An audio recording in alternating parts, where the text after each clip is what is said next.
buri gukomeza kugubwa neza no kugira amahoro n'amahirwe. Imana ikomeze ibarinde coronavirus kandi by'umwihariko ibihe byiza by'iminsi mikuru cyangwa bisoza umwaka. Akenshi ubuzima bwite bw'abasirikare bukunda kuba ari ibanga, ku buryo biba bigoye kumenya byinshi ku basirikare bagiye batandukanye, by'umwihariko abasirikare bakuru. Reka tubagezeho ibyo mutari muzi ku basirikare bakurikira: General Jean Bosco Kazura, umugaba mukuru w'ingabo z'u Rwanda; Lieutenant General Jean Jacques Mupenzi, Major General Emmanuel Bayingana ndetse na General Fred Bingira. Reka duhere ku mugaba mukuru w'ingabo z'u Rwanda. Major General Jean Bosco Kazura yagiye ku mwanya w'umugaba mukuru mu Gushyingo 2019 asimbuye General Patrick Nyamvumba.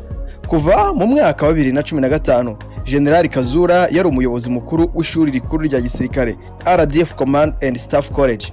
General Kazura yabaye kandi komando wa batayo yihariye irwanira ku butaka. Yayoboye ishami rishinzwe imodoka z'intambara, abakomanda wa brigade, komanda w'ishuri rya gisirikare rya Gako, komanda w'ikigo cy'imyitozo ya gisirikare cya Gabiro, umujyanama mu biro bya gisirikare bya gatatu G3 muri RDF, ndetse n'umutwe w'ingabo zishinzwe kurinda abayobozi bakuru. General Kazura yabaye umujyanama wa Perezida wa Repubulika mu by'umutekano n'igisirikare, aba umujyanama wihariye wa Minisitiri w'ingabo, aba umuyobozi w'akanama ka gisirikare War Council n'akanama kihariye ka gisirikare Specialized War Council.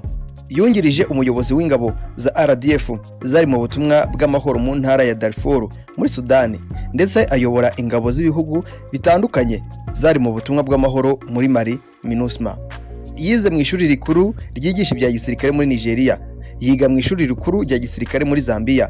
Mu masomo asanzwe afite impamyabumenyi y'icyiciro cya mbere yakuye mu bumenyi rusange Art and Social Science, impamyabushobozi mu bijyanye n'imicungire Senior Management Certificate yakuye muri Canada, niyo yakuye i Rochelle mu Bufaransa. General Kazura yahawe imidari itandukanye, harimo n'uruhare yagize mu kubohora igihugu, uw'ubukangurambaga mu kurwanya jenoside, ujyanye no kugarura amahoro, uw'ubuyobozi n'indi itandukanye. Mu buzima bwe busanzwe ni umugabo wubatse, akaba yarabyaye abana 4. Lieutenant General Jean Jacques Mupenzi yavutse mu 1968, akaba amaze imyaka 30 mu gisirikare. Ubu niwe mugaba w'ingabo zirwanira ku butaka. Mbere y'izi nshingano, Lieutenant General Mupenzi yagiye ayobora batayo, brigade ya division mu bihe by'amahoro no mu bihe by'intambara nk'uko RDF bivuga. Yanabaye kandi umuyobozi w'ishuri rikuru rya gisirikare ndetse na division ikoresha imodoka z'intambara. Yize amasomo ya gisirikare mu mashuri akurikira: National Defense College muri Kenya, Joint Passed Staff College mu Bwongereza, Passed Staff College muri Nigeria na Army High Command mu Bushinwa.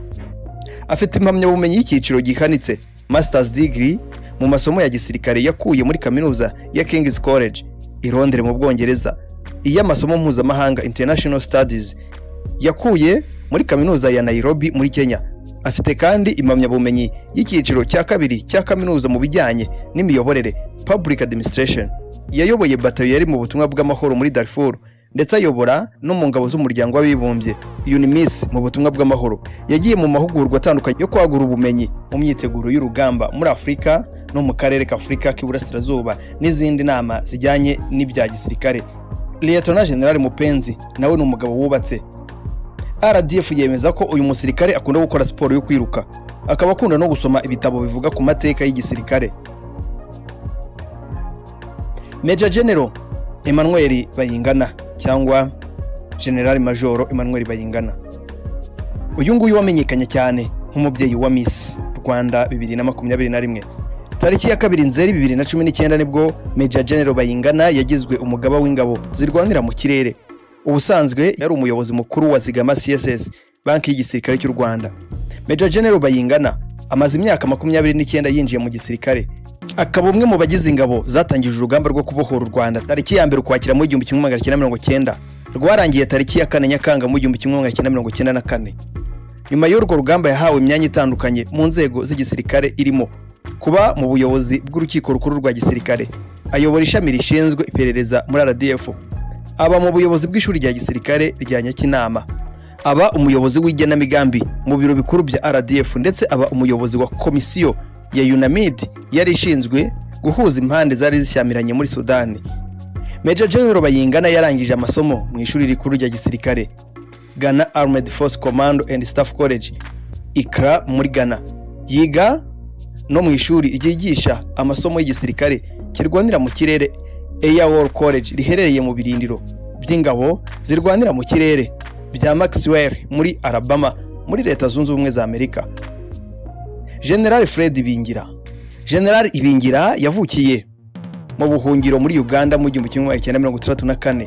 Kuva mu 1987 uyu musirikare yagiye ahabwa imyanya itandukanye mu gisirikare.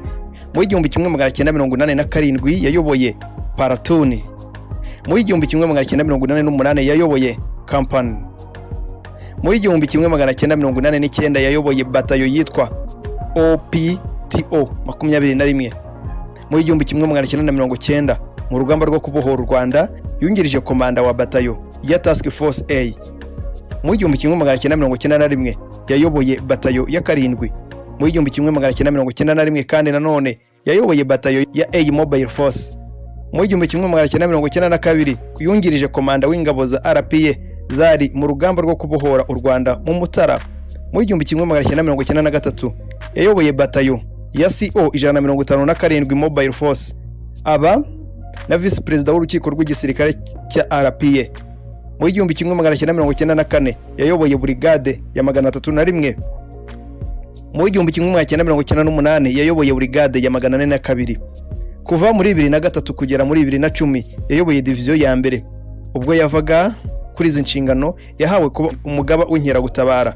General Bingira yahawe imidari itandukanye irimo uwo kubohora igihugu, ubukangurambaga mu kurwanya jenoside, ubuyobozi mu gisirikare, uruhare mu rugamba n'indi itandukanye. General Bingira yashakanye na Munganyi nka Marie Claire, ubu bakaba bafitanye abana batatu.